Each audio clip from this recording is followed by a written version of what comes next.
Historia de las biológicas en el mundo. En esta ocasión tendremos como ponente a Andrea Campos, estudiante de octavo semestre, quien actualmente se encuentra realizando sus prácticas profesionales a cargo del doctor Román Rossi en el Laboratorio de Neurociencia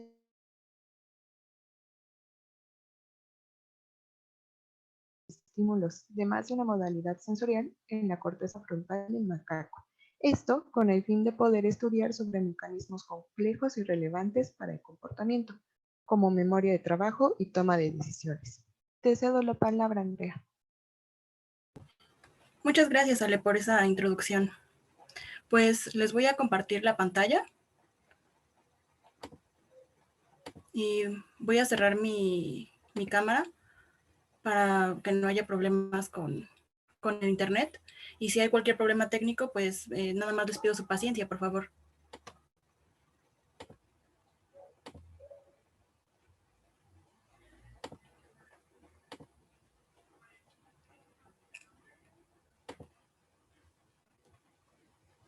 Me parece que ya se está viendo mi pantalla. Sí. Sí. Ok, muchas gracias. Pues primero que nada, quisiera agradecerle a todos los que están presentes por su interés en esta plática y agradecerle a los organizadores de lo neuro de las cosas por permitirme impartirla. La plática, como ya dijo Ale, se llama Mujeres de Ciencia, historia de las pioneras que cambiaron al mundo. El motivo de esta plática es la conmemoración de estas mujeres con motivo del 8 de marzo y del 11 de febrero, que fue el Día Internacional de las Mujeres en la Ciencia. Espero que les guste mucho mi plática y si tienen alguna duda o comentario, no duden en escribirlo en el chat, ya que al final se dará un tiempo para responderlas. Pues ahorita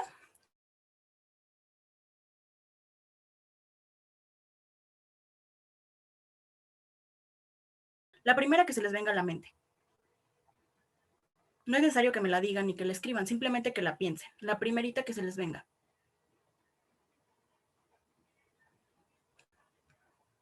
Bueno, espero que ya tengan a alguien en mente.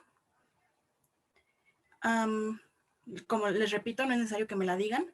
Simplemente les puedo apostar que ahorita la persona que tienen en la mente, la mayoría de...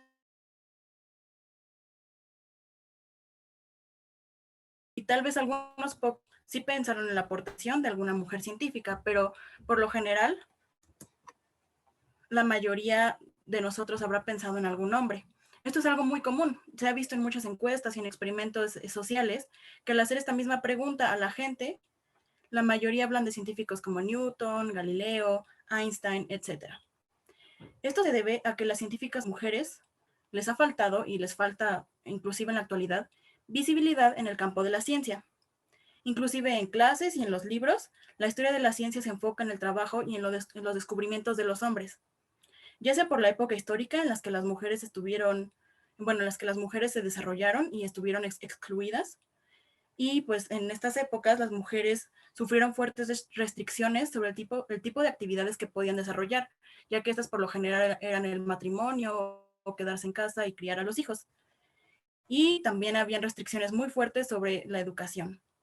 De hecho, en el pasado, yo creo que muchos de nosotros estamos conscientes que las mujeres que destacaban intelectualmente se les consideraban brujas.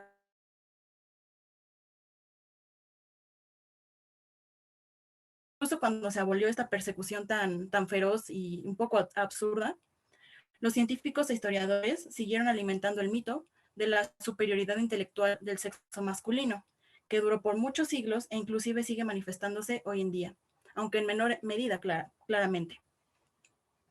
Básicamente, la historia de las mujeres en la ciencia está subordinada a las restricciones sociales y políticas de su época, de todas las épocas históricas, desde el siglo IV, que son de las mujeres por donde va a empezar mi historia, hasta el siglo actual. Es por esto que las mujeres no tienen tanta visibilidad. Sin embargo, en esta plática, lo que yo quiero que nosotros se nos quede como en esta reflexión, que desde el siglo IV existen mujeres dedicadas a la ciencia y que siempre estuvieron presentes hasta nuestro siglo, inclusive ante las dificultades de su época.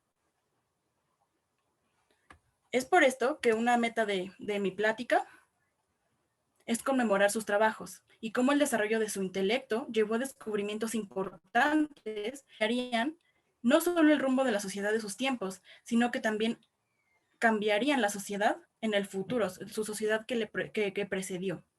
No solo en el ámbito científico, pero claramente ahí fue sus mayores aportaciones, sino también en el histórico, ya que fungen como un antecedente para todas las mujeres, ya que marcan un inicio y un cambio del sexo femenino en la ciencia. Entonces, esta es la primera meta, conmemorarlas, estar conscientes de sus aportaciones, saber quiénes fueron ellas.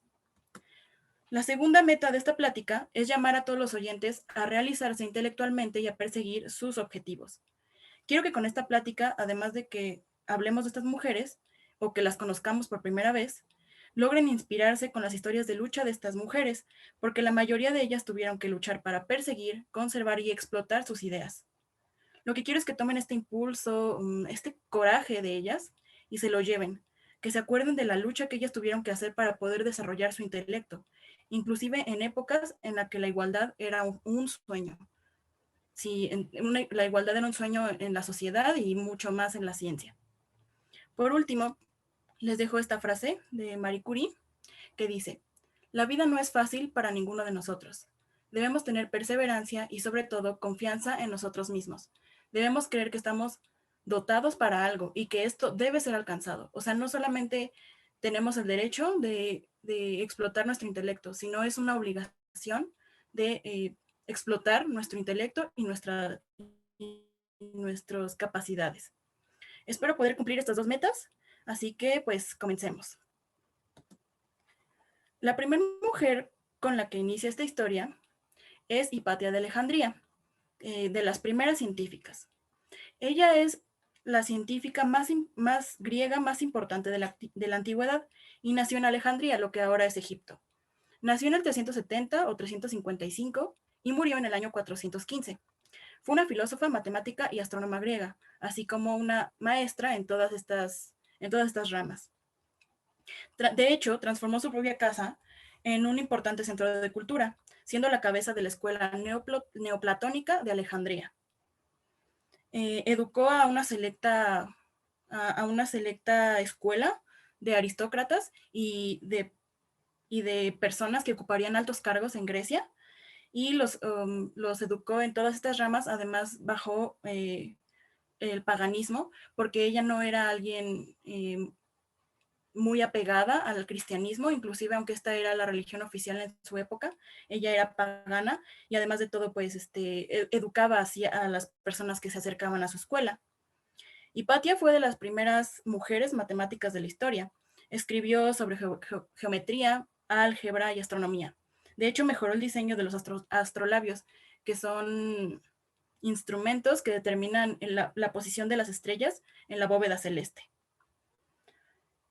Por todo ello, ella es considerada, pues, como ya les dije, la más importante científica de su época. Tal vez no fue la primera, pero sí fue de las primeras y la más importante.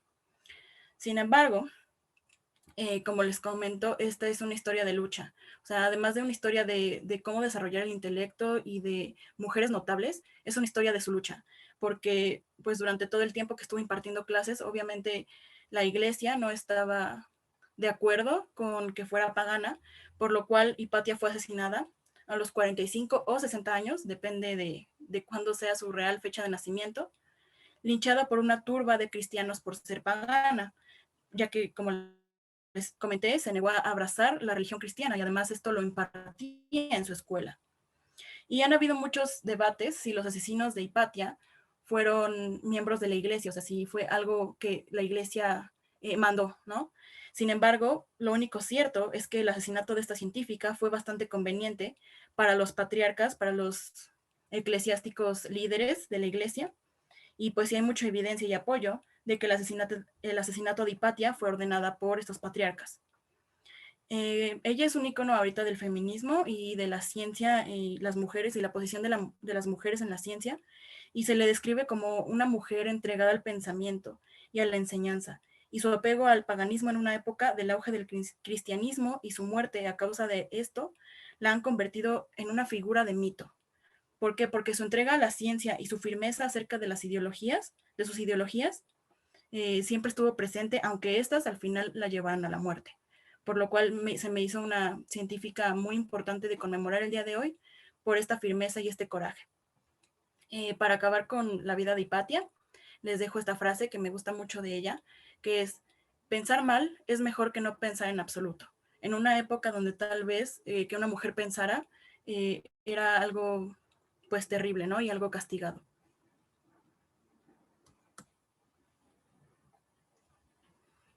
Bueno, la segunda mujer de nuestra historia se llama María Kunitz y, como dice el título, es la astrónoma que corrigió a Kepler. Ella nació en el 1610 y murió en 1664. Nació en Silesia, que es ahorita el territorio que está entre Polonia, la República Checa y Alemania. Fue la astrónoma más importante de su tiempo y se labró una sólida fama.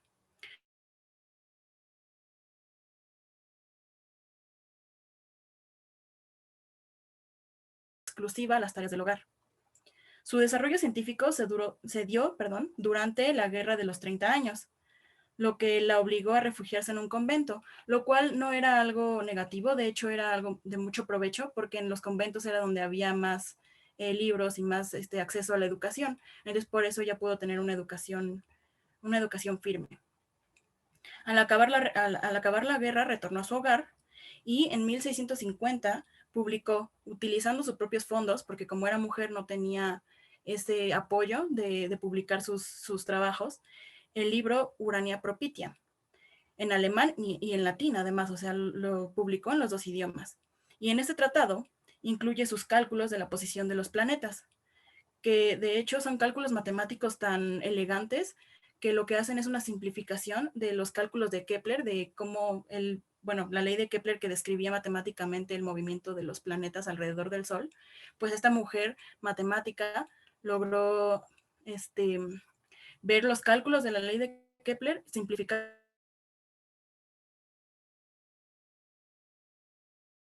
pero ya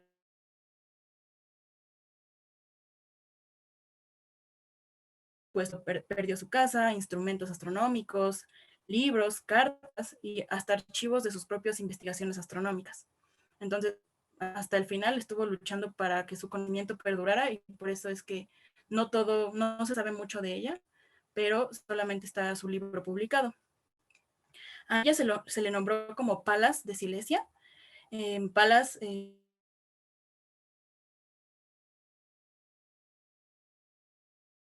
pues se le da este gran nombramiento por sus grandes aportaciones culturales e intelectuales.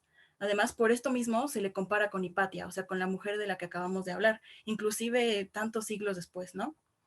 Por su impacto en la sociedad al ser una mujer increíblemente inteligente que corrigió al propio Kepler en sus cálculos matemáticos. Y pues también como otro honor, se nombró a un cráter en Venus con su nombre, Cunitia. Bueno, esta tercera mujer es Marie Wortley Montagu y el combate contra la viruela. Ella nació en 1689 y murió en 1762. Fue una escritora, viajera y aristócrata británica. O sea, per se no era matemática, no era astrónoma, sin embargo, ahorita les voy a decir cuál fue su contribución a la ciencia.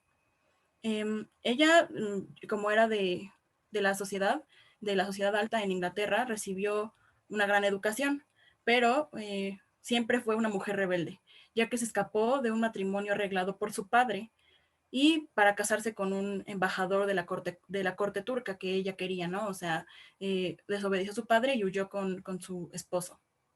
Con su marido, pues les digo, viajó a Constantinopla y del Imperio Otomano trajo de vuelta a Inglaterra una idea que iba a ser revolucionaria, iba a ser el pináculo para lo que es la inmunología. Y es que es la práctica de inocular a las personas con el virus de la viruela para prevenir, para que sea una prevención contra la enfermedad. Es decir, inocular significa introducir en la sangre el virus de la viruela para así luchar contra la enfermedad. Esto porque ella misma le había dado viruela a los 26 años y además vio morir a su hermano a causa de ella. De hecho, sus hijos fueron los primeros ingleses en ser inoculados con el virus. y pues claramente por esta práctica fue muy criticada por franceses y por ingleses de médicos y ilustrados, ¿no? Pero de este modo, o sea, como ella lo siguió haciendo y además de todo, como estaba en la alta sociedad, podía tener amigos y convencerlos, puso esta como, empezó a combatir al virus de la viruela. Y de hecho, de este modo fue la precursora de la vacunación, para que en 1796 el científico Edward Jenner se convirtiera en el padre de la inmunología, pero esto fue gracias a esta práctica de esta mujer, ¿no? Marie evitó publicar para evitar más ataques personales de los que ya tenía, porque les digo, los atacaban los ingleses, los franceses, ilustrados y con educación formal en medicina, la atacaban por esta práctica. Sin embargo, pues tuvo razón y gracias a ella ahorita existen las vacunas, o bueno, mínimo puso el granito de arena que inició el desarrollo de las vacunas. Imagínense cómo estaríamos ahora si no hubiera una vacuna contra el COVID-19, por ejemplo. Ella es una mujer muy notable y fue, digamos, la piedrita que logró un cambio inmenso en lo que sería la medicina moderna.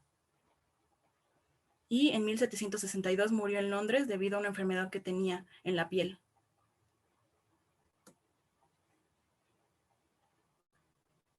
Bueno, esta siguiente mujer, de nombre Marie Paulse Lavoisier, llamada la madre de la química moderna, probablemente le suene el apellido de esta mujer, Lavoisier. Ella nació en 1776 y murió en 1831. Fue una química francesa y nació en una familia de aristócratas y fue la hija única de 4 hermanos. Ella creció en un convenio que, como ya les dije, era algo muy conveniente en la época porque la ayudó a tener acceso a muchas obras de distintas ciencias y por ende tuvo una educación de calidad. Al llegar a los 14 años, porque estaba en una sociedad francesa que así lo regía, el objetivo de su vida era casarla con el mejor candidato, que en este caso era un hombre que le triplicaba la edad, o sea, ella tenía 14 y su mejor candidato era un hombre 3 veces mayor que ella. Ella no estaba de acuerdo con esto y pues a su padre tampoco le gustaba la idea, entonces acordó casarla con un hombre más cercano a los gustos de ella y no tan grande.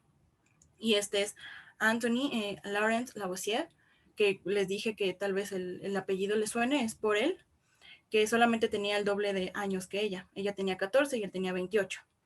A pesar de que era una diferencia de edad notable aún, se entendieron bien desde el principio, porque compartían intereses intelectuales y sobre la química sobre todo. Y durante años, pues su matrimonio dio muchos frutos sobre la química. Junto con su marido trabajó sobre las bases de la química moderna, por eso se les llama los padres de la química moderna. Sin embargo, por lo general, cuando se habla de esta historia, solamente se refiere a su esposo como el padre de la química moderna y se les olvida que también hubo una madre y esta madre fue su esposa.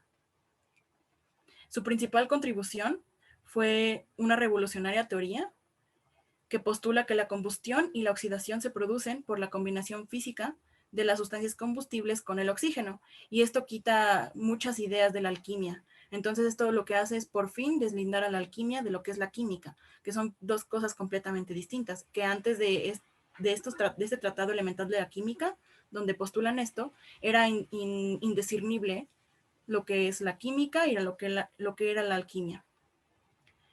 A la fecha no se sabe muy bien en qué grado los postulados de los Lavoisier se deben a las contribuciones de esta mujer, pero es muy probable que, como era frecuente en aquella época y en muchas épocas de las que vamos a hablar, muchos de los logros atribuidos a su marido fueran en realidad obra de ella. Además de todo su trabajo, fue desarrollado en la época en la que estalló la Revolución Francesa y durante el reinado del terror. Durante la revolución, pues su esposo fue encarcelado porque tuvo puestos de altos cargos antes de la revolución, entonces por estos puestos pues lo encarcelaron y lo ejecutaron, aunque estuvo luchando mucho para que lo liberaran. Lo ejecutaron a él y al padre de Marie. A ella también, de hecho, la aprisionaron, pero no la ejecutaron. Pero ya cuando la dejaron libre no tenía nada, no tenía casa, todo había sido confiscado. Así que se dedicó los últimos años de su vida a recopilar todo su trabajo y el de su esposo, pero ningún editor estaba interesado en publicarlo por ser mujer. Entonces ella misma lo tuvo que hacer en 1803. O sea, imagínense si ella no hubiera tenido esta iniciativa de publicar sus ideas, de porque estaba segura que eran correctas o quería simplemente explotarlas, publicarlas y que el mundo supiera de ellas. Si no lo hubiera hecho, estos tratados de química tan importantes no estarían a la fecha, ¿no? Y de hecho la casa de Marianne siguió siendo hasta su muerte un lugar de encuentro de científicos e intelectuales, donde se mantenían apasionadas conversaciones científicas, hasta su muerte. Entonces, hasta su muerte ella estuvo apegada a la ciencia con su marido. La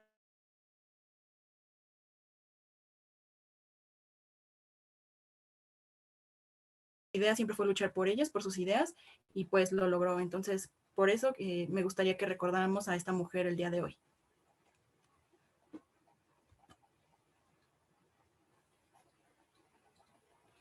Bueno, la siguiente mujer, probablemente muchos de ustedes la conozcan, porque también es una mujer muy famosa dentro de las mujeres de la ciencia, que es Ada Lovelace o Augusta King, condesa de Lovelace.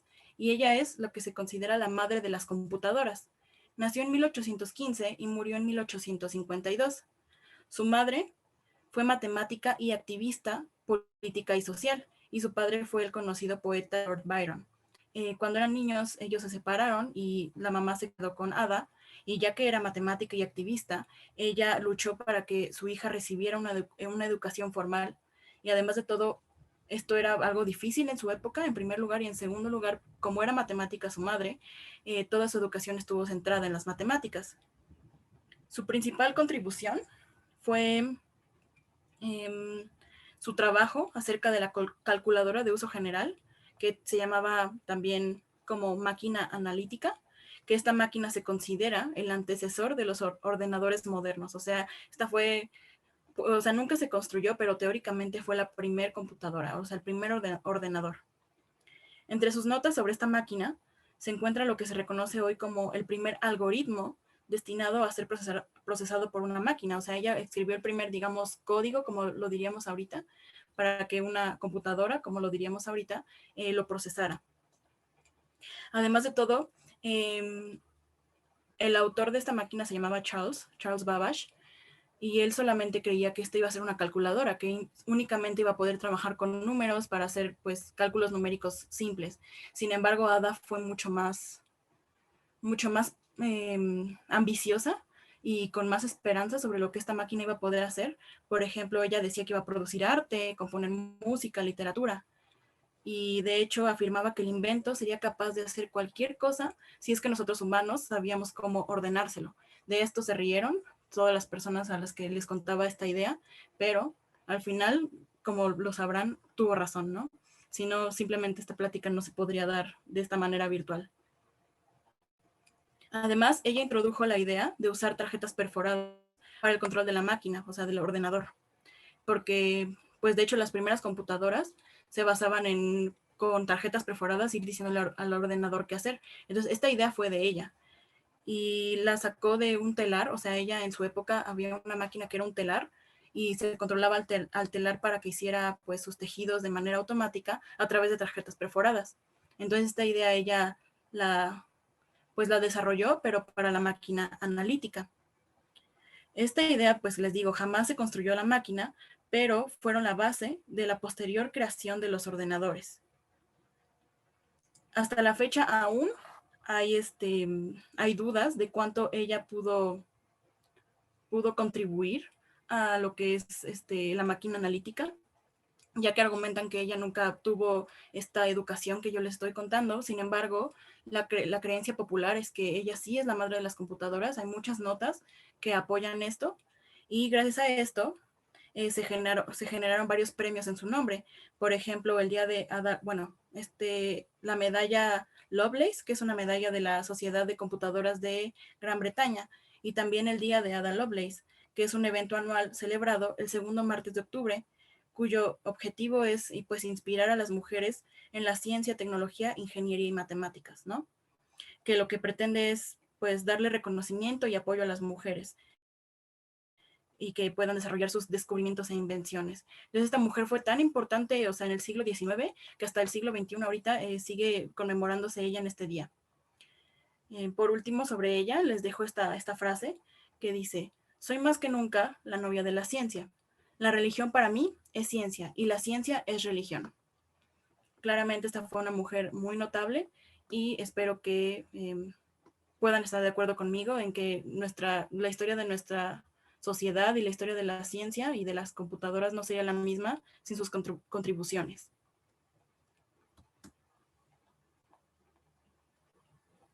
Bueno, esta siguiente mujer probablemente sea de las más reconocidas mujeres científicas de la historia. Es Marie Curie y es la primera mujer en ganar el premio Nobel. Más que eso, fue el primer ser humano en ganar 2 premios Nobel en distintas ramas de la ciencia. Ella nació en 1867 y murió en 1934. Ella estudió de manera clandestina, claro está, por las restricciones de educación de su época, en Varsovia, y comenzó su formación científica en esa ciudad. Pero luego se fue a París y ahí estudió en la Sorbona física y matemáticas, y ahí en París es donde llevó a cabo sus trabajos científicos más sobresalientes. La historia de lo que ella hizo inicia porque 2 científicos masculinos, que era Becquerel y Röntgen, descubrieron que en las sales de uranio emitían unos rayos de energía que no sabían qué era, ¿no? Y eran de naturaleza completamente desconocida, nadie sabía qué era esta emisión. Entonces Marie quedó fascinada por esto y se dedicó a investigar por qué sucedía y qué era, o sea, qué es eso, ¿no? Entonces, pues tampoco es que tuviera un laboratorio formal. De hecho, en un garage, sin ventilación, además, ella y su esposo Pierre describieron el fenómeno de la radioactividad.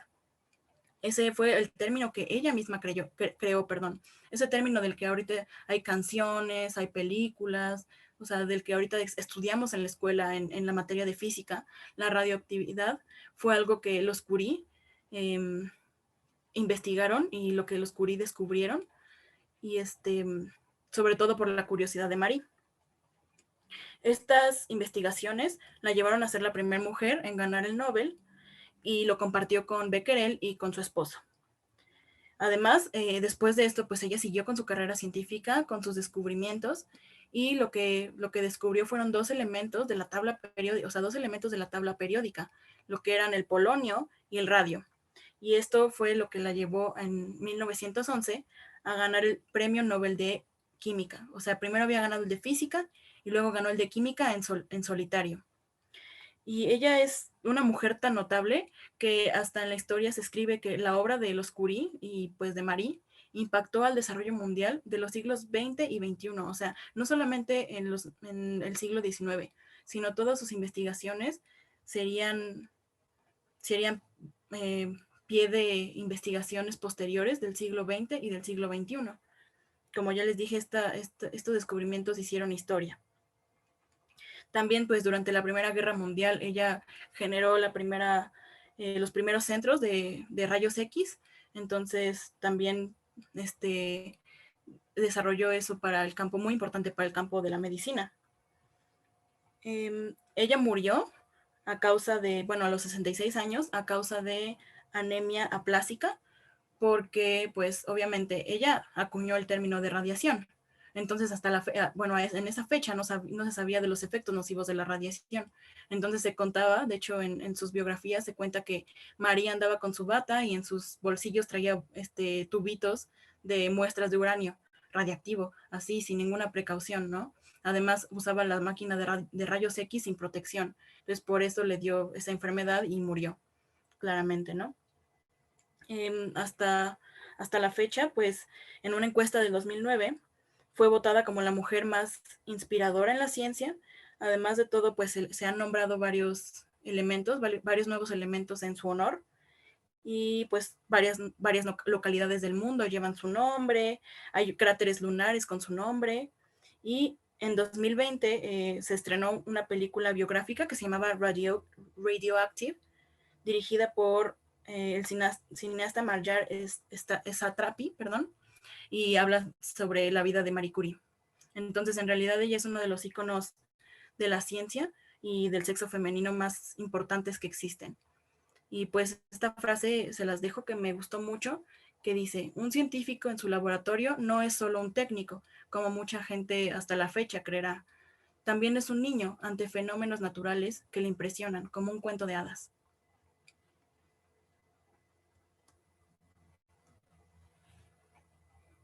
Ok, bueno, esta siguiente mujer, de nombre Mileva Marik Einstein, la sombra detrás del genio. Ella nació en 1875 y murió en 1940. Fue una matemática serbia y desde pequeña destacó por su inteligencia, su interés por la música, la pintura, la física y las matemáticas. Únicamente ella pudo matricularse en la universidad porque su padre pidió un permiso especial, porque a las chicas no se les permitía asistir a las clases de este nivel educativo, como en otros lugares del mundo, ¿no? Ya que estaba reservada para, o sea, estos lugares de universitarios estaban reservados para el sexo masculino. Fue colega y la primera esposa de Albert Einstein. Y se piensa que los conocimientos matemáticos de Marik fueron indispensables para que Einstein pudiera desarrollar sus teorías. De hecho, esto se cree porque los años más creativos de Einstein y en los que desarrolló más y más tratados científicos, teorías y anotaciones científicas, fueron los años en los que compartió sus investigaciones con Mileva y el gran genio matemático que ella era. De hecho, se piensa que ella contribuyó enormemente a a la mayoría de las obras de su marido, de Albert Einstein, sobre la teoría de la relatividad. Sin embargo, apenas existen documentos que permitan demostrar cuál fue su verdadera aportación. Esto porque se cuenta que ella se negaba a firmar los artículos junto con Albert, pero hay evidencia, como en diarios y en notas y en cartas de Mileva hacia sus amigos, en los que habla de que estuve ayudando a mi esposo Albert Einstein con sus investigaciones que lo van a hacer famoso mundialmente. Así, básicamente, parafraseándola, eso decían en sus notas y su diario. De hecho, según historiadores, la teoría de la relatividad comenzó gracias a la tesis que Mileva escribió y luego presentó en la universidad, cuando estudiaba en la Escuela Politécnica de Zúrich. Y sin embargo, esta tesis no está muy conservada, pero se piensa que ahí fue el inicio de la teoría de la relatividad de Albert Einstein. Estos dos científicos se divorciaron. Sin embargo, en el acuerdo de divorcio, Mileva le dice a Albert que cuando gane su Nobel, ella necesita ese dinero. ¿Por qué? Porque tenían hijos y uno de ellos estaba enfermo con esquizofrenia. Entonces, cuando gana en 1921 Einstein el premio Nobel de física, le da todo este dinero a Mileva para tratar a su hijo. Sin embargo, pues por toda esta carga que llevaba Mileva, porque ella dejó ir su vida académica para dedicarse al matrimonio y al cuidado de sus hijos, se cansó mucho, se desgastó mucho y pues murió sola en un hospital en 1948. Y sin embargo, cuando yo leí esta biografía me quedé impactada, porque en la escuela, cuando nos hablan de Albert Einstein, o sea, yo no sabía ni siquiera quién era esta mujer, no sabía que era la sombra, o sea, era la sombra y la creatividad de este genio, ¿no? Y pues me parece bastante importante que ustedes se lo lleven como dato curioso, que Albert Einstein, este genio hasta casi mítico, fue ayudado por su esposa en su mayoría y que las ideas creativas se cree y se le atribuye a esta mujer matemática.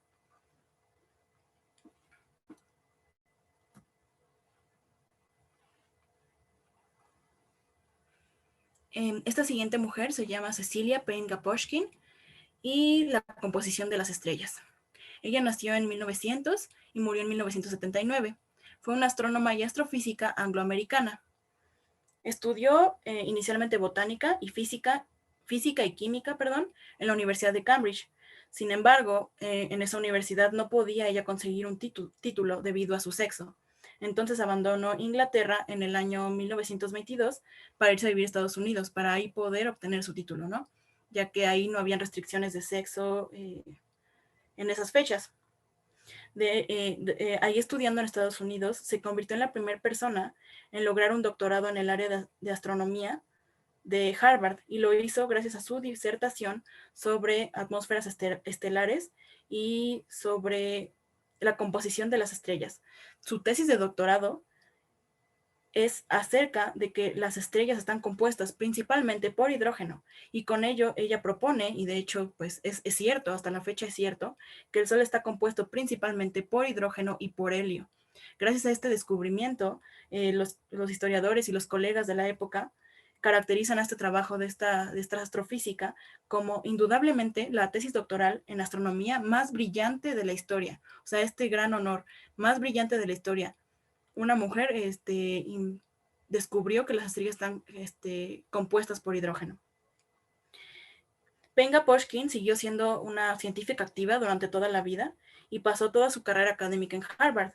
Durante varias décadas no tuvo un puesto oficial allí porque era mujer, hasta que se le concedió el título de astrónoma, y en 1956 fue la primera mujer en alcanzar el puesto de profesora en Harvard, y más tarde fue la primera mujer en dirigir allí un departamento. O sea, ella pues sufrió bastante discriminación de su intelecto por su sexo, por ser mujer, y aún así pues se mantuvo constante con sus ideas, con sus investigaciones y dando clases, y gracias a esta pues resiliencia notable y perseverancia logró ser la primera mujer en Harvard de tener el título de profesora. Y esta frase pues creo que viene mucho a esto que acabo de decir, que es, ella escribe: tuve la culpa de no haber insistido en lo que creía. Me rendí cuando pensaba que tenía razón. Un consejo para los jóvenes: si estás seguro, defiende tu postura. Sí, probablemente yo siento que en esa época fue difícil, que se rindió de vez en cuando, pero de todas maneras siguió adelante y pues consiguió estos honores tan notables.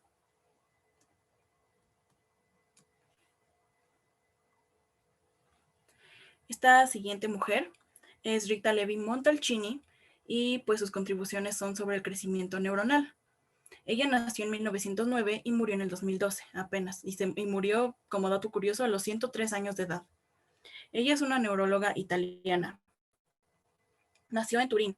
Su padre era de mentalidad tradicional, así que no veía con buenos ojos que las mujeres se dedicaran a una carrera profesional que pudiera apartarlas de sus deberes como madre y esposa. Sin embargo, Rita era una rebelde, o sea, toda la gente que la conoce la describe como una rebelde. No la detuvo de estudiar medicina, o sea, los deseos de su padre no la detuvieron a estudiar medicina en la Universidad de Turín. Rita se licenció con honores e inició los estudios de especialidad en neurología y psiquiatría después de la medicina.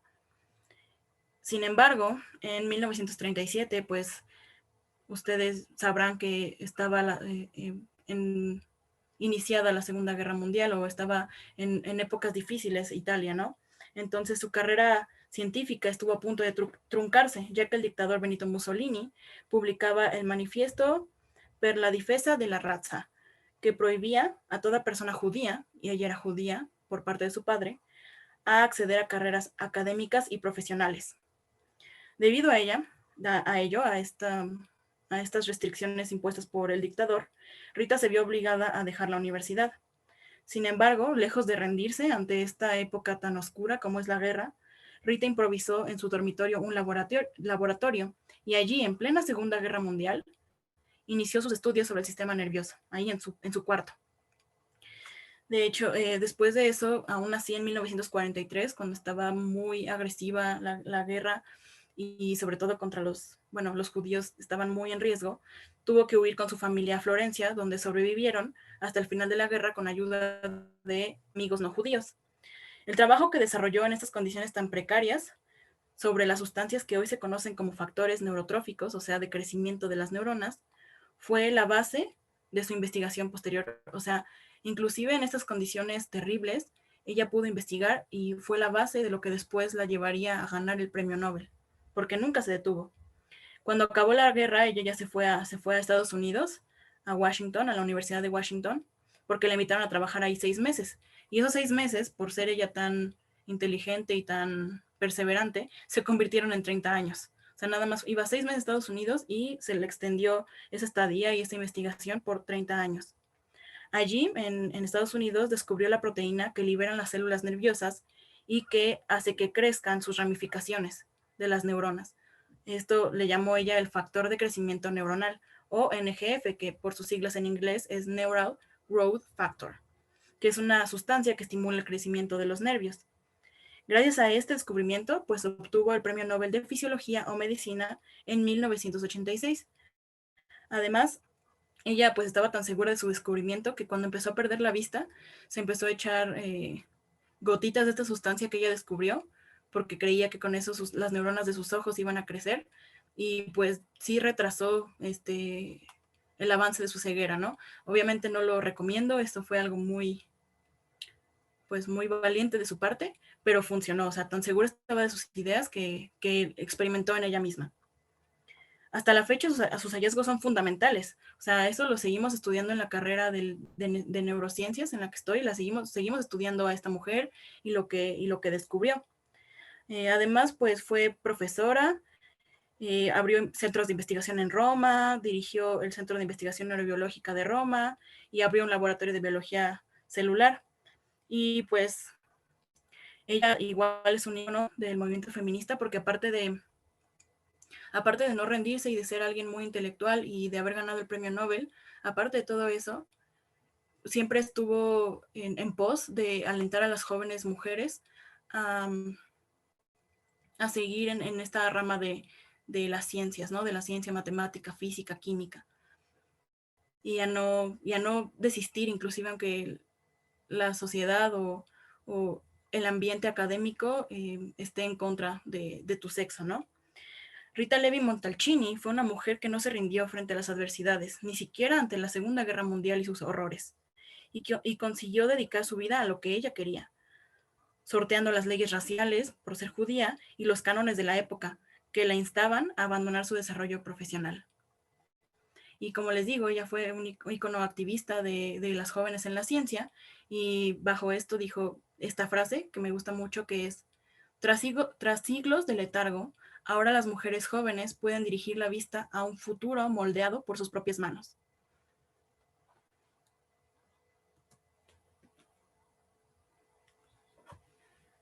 Esta siguiente mujer es Chen Shunwu, que se conoce como la primera dama de la física o la Marie Curie de la física.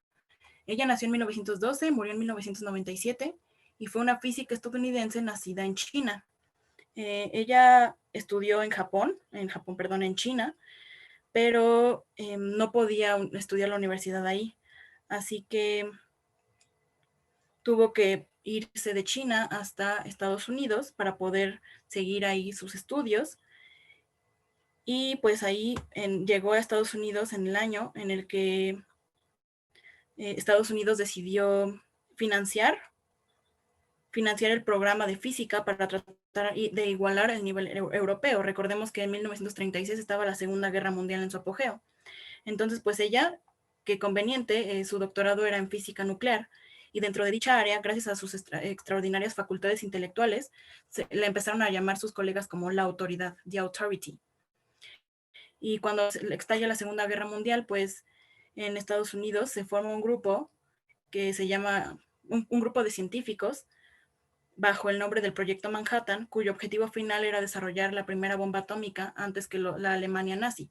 Esto no lo sabían todos los científicos de ese proyecto, sin embargo, pues sus descubrimientos se usaron para generar la primera bomba atómica.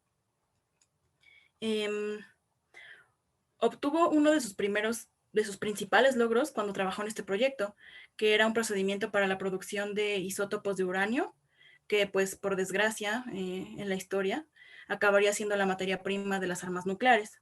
Además de todo, ella desarrolló un experimento que se llamaba el experimento de Wu, con el que demostró que el principio de paridad, que era un principio físico sobre los átomos, que era casi doctrina, demostró ella que estaba erróneo, que no se cumplía siempre en la naturaleza, ¿no? Sin embargo, pues sobre este último experimento, los colegas de ella ganaron el premio Nobel, pero a ella no se le dio este honor. Y eso que ella fue la que formuló este experimento para poder llegar a esta conclusión. Y pues, como les digo, fue tan notable en su área que se le llamó la primera dama de la física, la Marie Curie china, o la reina de la investigación nuclear. Y pues como ella misma dice, fui una científica investigadora que cambió para siempre la visión que existía sobre la estructura del universo. Y sí, es cierto, o sea, ella hizo eso, tal vez no se le dio el honor que merecía, sobre todo por el experimento de Wu, pero es verdad gracias a su intelecto y a sus ideas, la ciencia nuclear avanzó increíblemente en los siglos que le precedieron y en su propio siglo.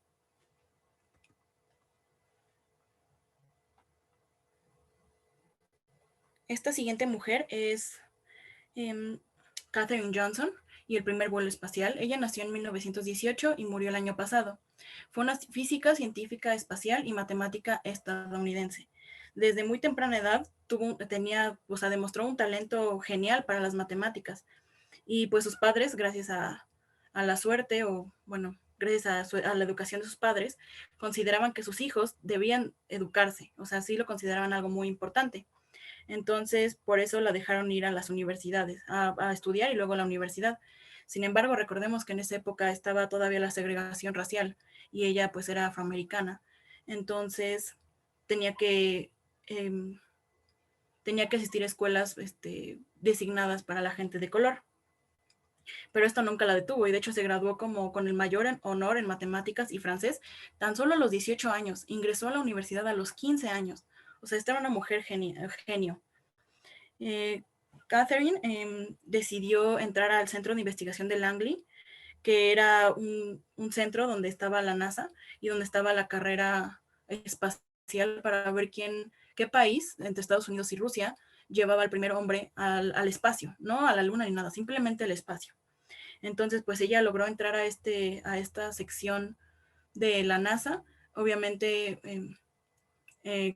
por la segregación entró a un departamento puramente para gente de color y ahí trabajó como computadora humana muchos años.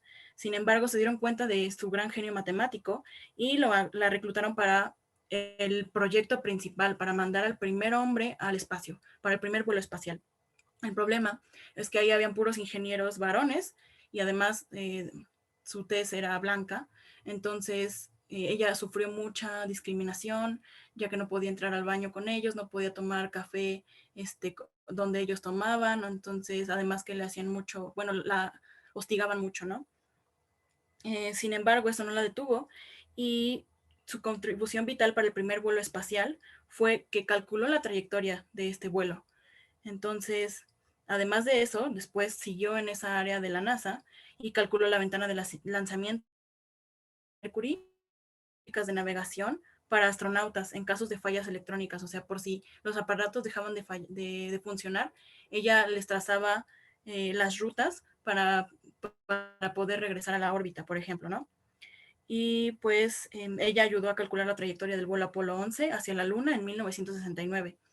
Y pues, sin embargo, siempre su carrera académica y profesional estaba en riesgo por la segregación racial hasta que esto empezó a desistir esta segregación. Y la NASA pues mantiene sus trabajos como enlistados como los más importantes y pues tuvo una influencia social como pionera en la ciencia espacial y la computación. Y esto se ha visto reflejado en los premios que ha recibido. Por ejemplo, el presidente Barack Obama incluyó a Johnson en una lista de 17 estadounidenses acreedores de la Medalla Presidencial de la Libertad en el 2015. Y además dijo, Katherine Johnson se negó a estar limitada por las expectativas de la sociedad sobre su género y raza, mientras expandía los límites del alcance de la humanidad. Entonces, esta mujer tuvo contribuciones muy importantes sobre pues, la ciencia espacial, que hasta la fecha siguen siendo citados, siguen siendo importantes y hasta apenas 5 años siguen siendo motivo de honores y de premios. Esta siguiente mujer es Rosalind Franklin, que probablemente varios de ustedes también conozcan porque es muy famosa. Y ella se dedica, bueno, lo importante de ella es la estructura del ADN, fue su contribución más importante. Ella nació en 1920 y murió en 1958. Fue una química y cristalógrafa británica. Y pues su educación la recibió en varios colegios de prestigio.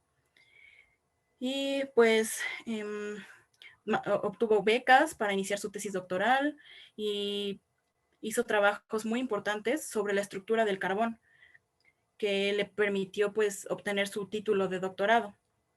Aprendió la técnica de difracción de rayos X, que esta es la técnica para poder ver la estructura de las moléculas, lo que se llama cristalografía. Y en esta técnica ella se convertiría como en la eminencia mundial, o sea, nadie lo podía hacer como ella era la mejor. Y pues gracias a esto ella pudo investigar muchas cosas, como les digo, la estructura del carbón, y además de eso también logró ver la estructura del ARN y de varios virus. Sin embargo, la mayor trascendencia de su aporte fue la comprensión de la estructura del ADN en una doble hélice. Por ejemplo, esta imagen que está debajo de ella, esta es la imagen, la fotografía 51, que es una fotografía hecha con esta técnica de la que ella era experta, en la que se ve claramente la estructura del DNA y que se ve que es una doble hélice.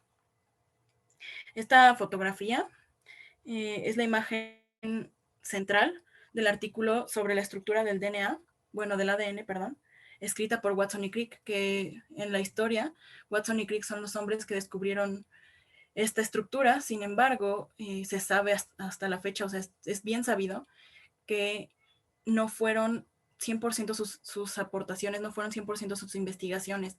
De hecho, se sabe que muchas de las cosas que ellos escribieron en su artículo fueron robadas de ideas de Rosalind, y además esta imagen, la fotografía 51, también fue una que ellos robaron, ¿no?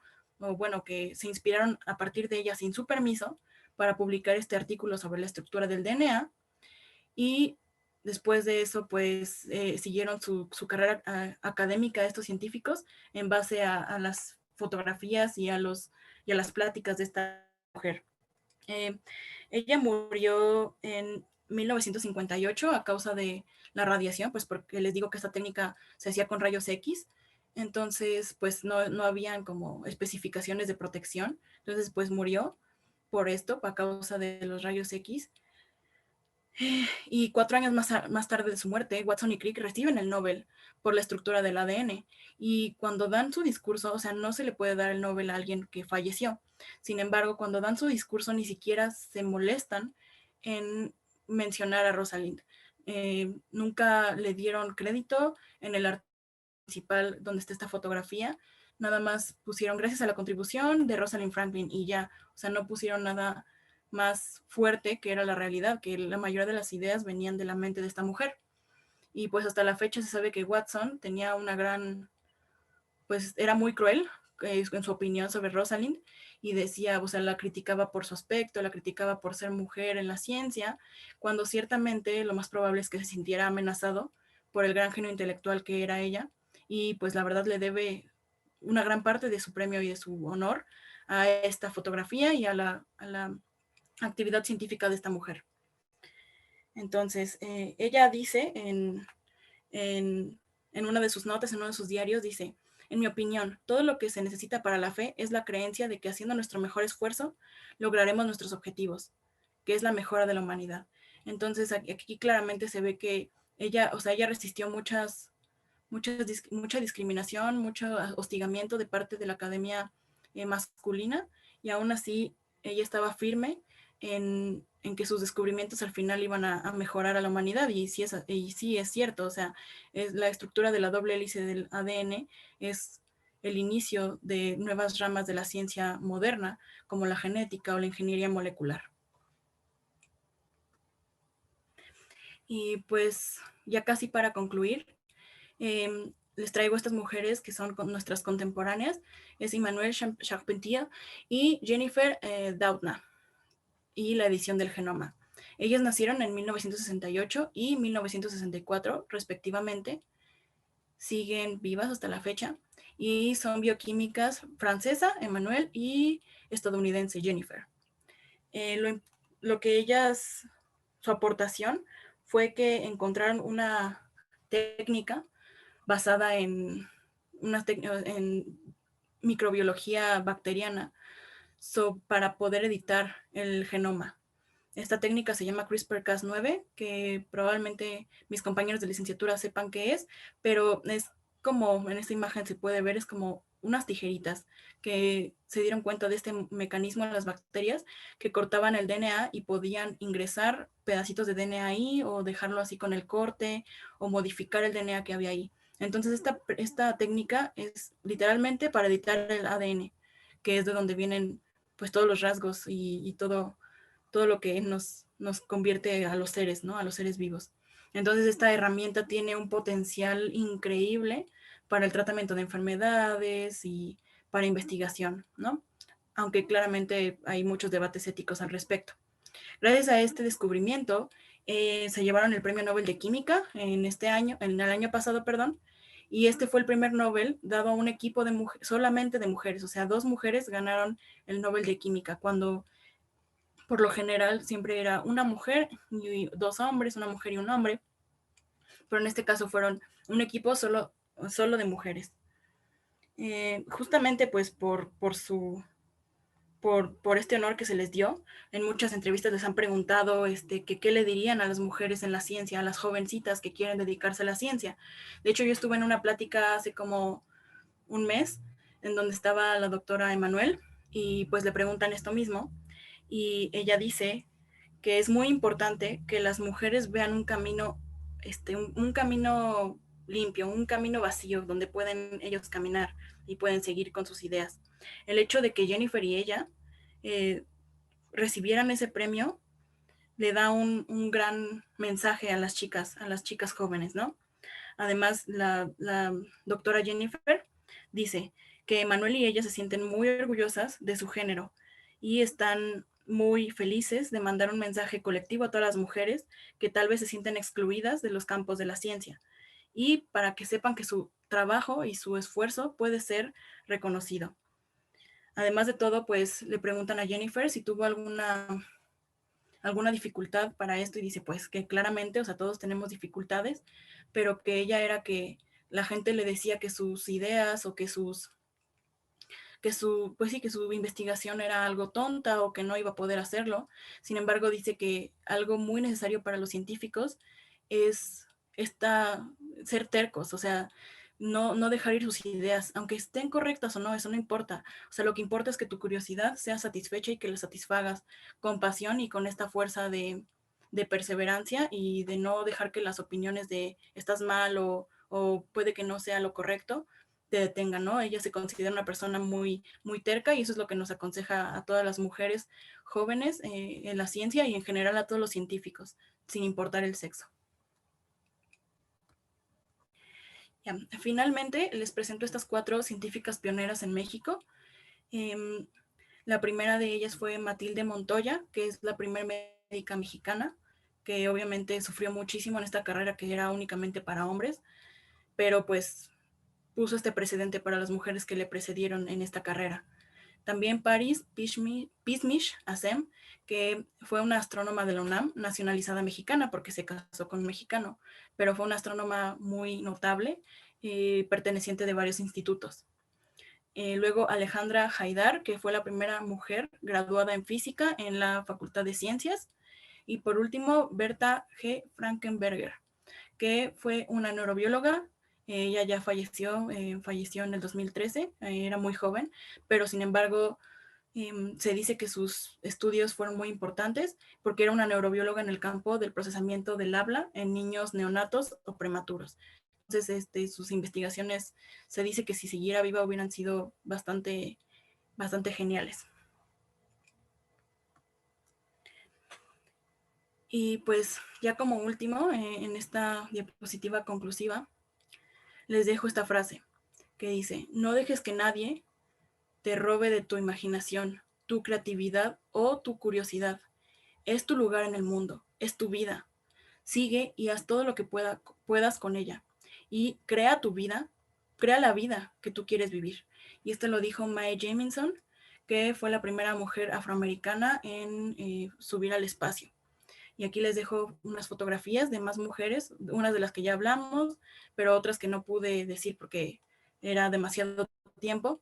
Y pues creo que esta frase resume lo que yo quería que se llevaran al final de esto. Si se llevan y conocen a una o dos mujeres al final de esta plática, pues yo me doy por bien servida, pero lo que quería era dejarles este mensaje, que no importa el sexo o las diferencias o la raza o orientación sexual que tenga una persona, siempre luchen por lo que desean, por sus ideas, defiéndanlas, perseveren con ellas, dificultades siempre van a haber, eh, la igualdad tal vez todavía es algo difícil en esta área, en la ciencia.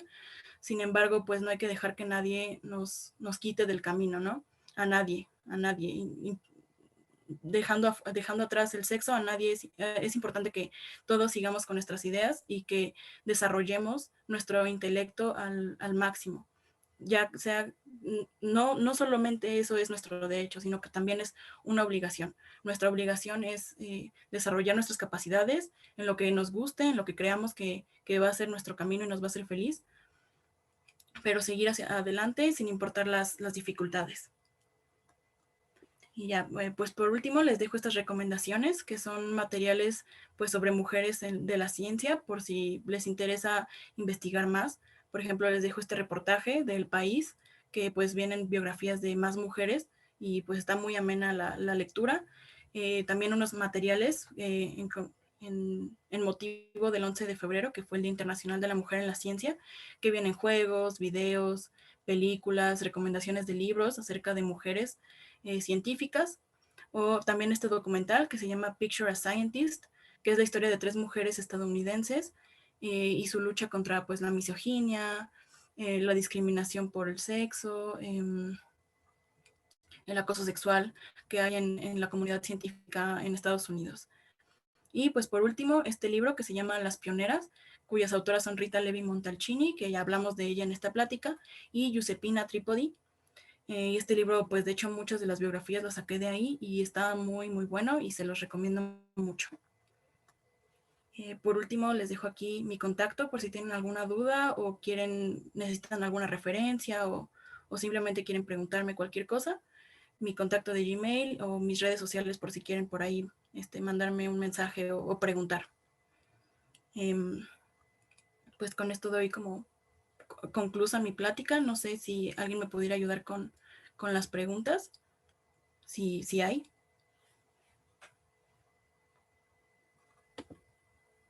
Muchas gracias, Andy, por tu plática. Aquí tenemos una pregunta. Nos dicen, ¿cómo es el camino de una mujer contemporánea en las neurociencias? Ok, pues esto lo voy a decir más que nada bajo mi perspectiva, porque pues yo estoy estudiando neurociencias y pues por lo general no hemos tenido esa dificultad por nuestro género, por nuestro sexo, perdón. Yo no lo he tenido, sin embargo, conozco, o sea, estoy consciente de que sí hay dificultades que son básicamente dificultades impuestas por nuestro sexo, o sea, por ser mujeres. Sí he conocido casos de acoso en ciertos pues, laboratorios y lo que he leído es que sí es difícil que a las mujeres les hagan en esta época que se supone que es más moderna, digamos, y con mayores derechos de igualdad y en el que hay una lucha constante en esta diferencia que hay entre el sexo masculino y el femenino, todavía hay esta discriminación. Y pues de hecho en el documental de Picture a Scientist, aquí viene justamente el testimonio de 3 mujeres contemporáneas en la ciencia que todavía sufren de todo esto. Y de hecho, pues según estadísticas, el 70% más o menos en la ciencia son científicos hombres y el 30% son las mujeres. O sea, todavía hay esta discriminación y pues el camino sigue siendo difícil, pero pues ahí vamos todos, ¿no?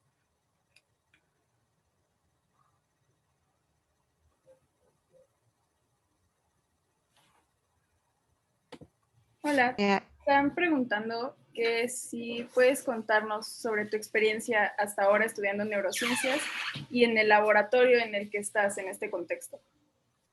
Ok, pues mi experiencia en neurociencias es que es una carrera difícil, o sea, está bastante, bueno, o sea, los temas son difíciles, sin embargo, pues si tienes esa pasión y ese gusto, claramente los puedes lograr y hay mucho apoyo, o sea, sí, ya sea con tus compañeros o con los profesores, en mi experiencia he tenido mucho apoyo, su objetivo sí es que aprendamos, no he tenido dificultades por ser mujer hasta ahora, sin embargo creo que estoy en un ambiente bastante controlado, en el que pues yo no he tenido dificultades, pero sí he escuchado que han habido situaciones de estas. Y en mi laboratorio, pues hace poco era de las únicas chicas en el laboratorio. Yo creo que tal vez por el tema, porque no lo sé, no sé por qué, pero eran de las únicas chicas en el laboratorio. Sin embargo, ahorita ya hay muchas chicas dentro de mi laboratorio que están haciendo el servicio social y están muy interesadas en mi tema, que es neurociencia de sistemas, y nos dedicamos como al análisis de datos y así. Entonces, no sé por qué, pero al año pasado era la única chica. No hubo nunca una diferencia, nunca me trataron diferente a ninguno de mis compañeros. Solamente eso era algo que quería hacer notar. Sin embargo, este año ya hay muchísimas mujeres dentro de ese laboratorio.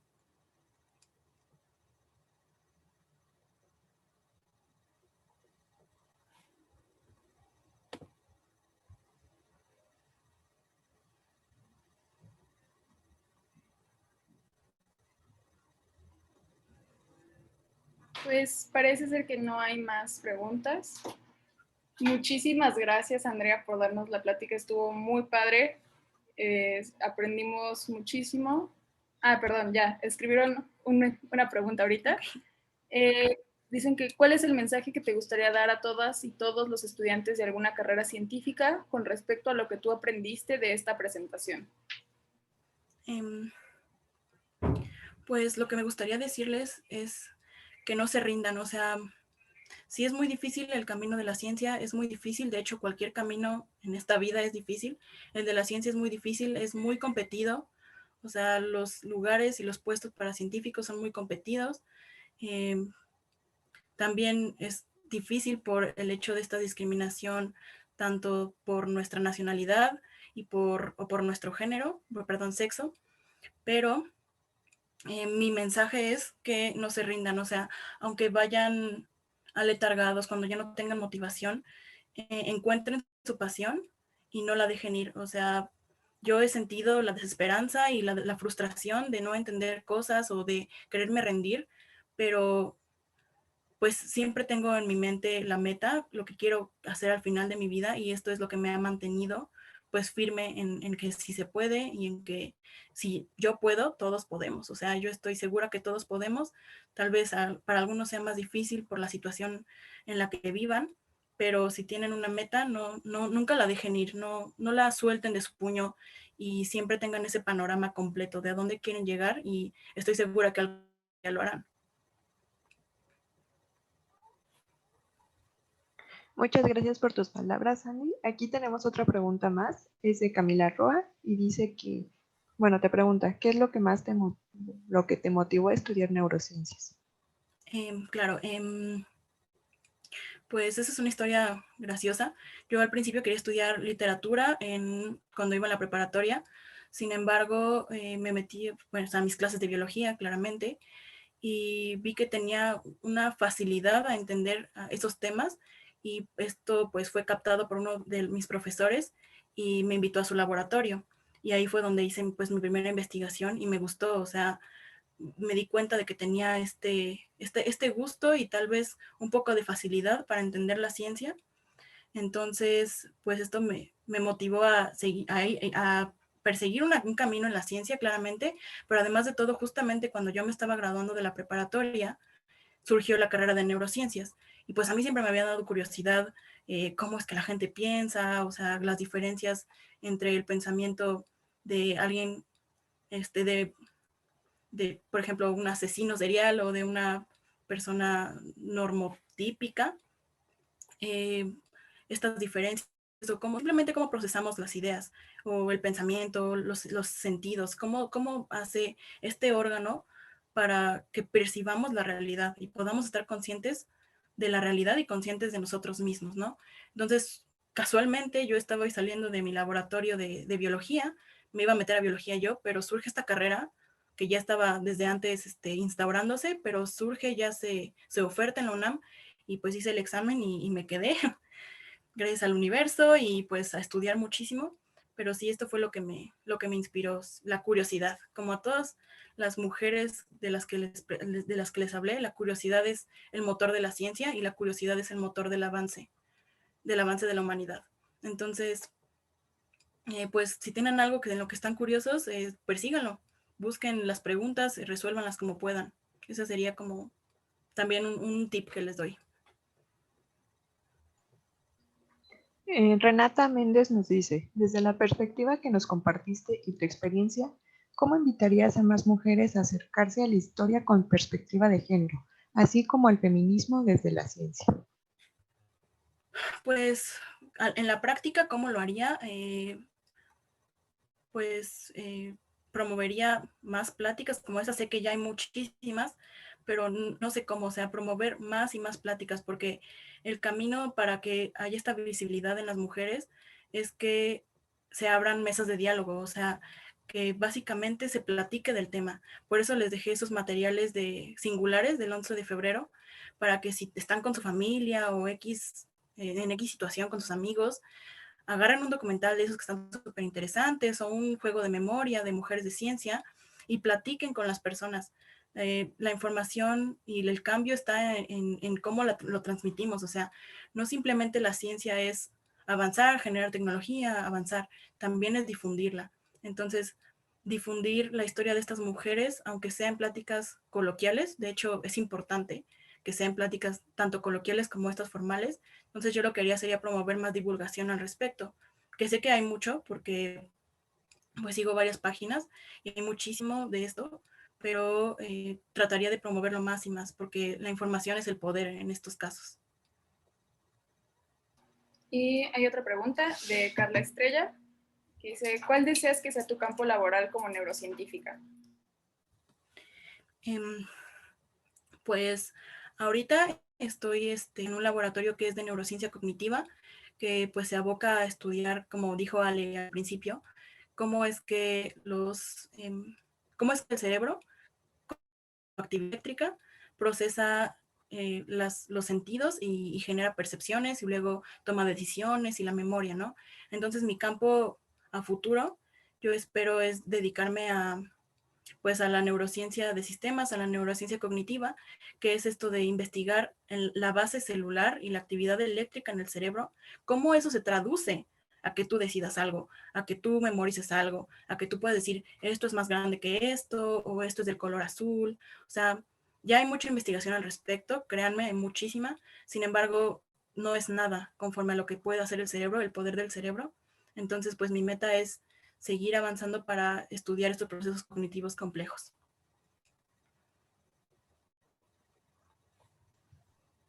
Agradecemos a todos por su participación y sus preguntas y nos pueden encontrar en nuestras redes sociales como Lo Neuro de las Cosas. Una vez más, muchas gracias, Andrea, y nos vemos pronto.